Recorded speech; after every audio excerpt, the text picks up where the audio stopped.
What's it leaking? Antifreeze.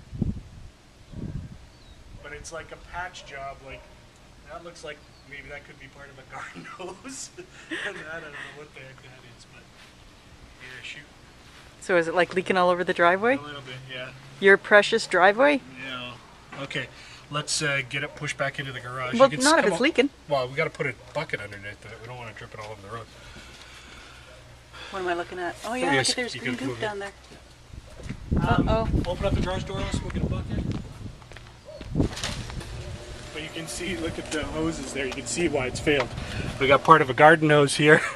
We got a little piece there that they just decided to add on. Oh, that's not good. No. But you know what? It's a 36-year-old car, so it's going to have issues like this. But yeah.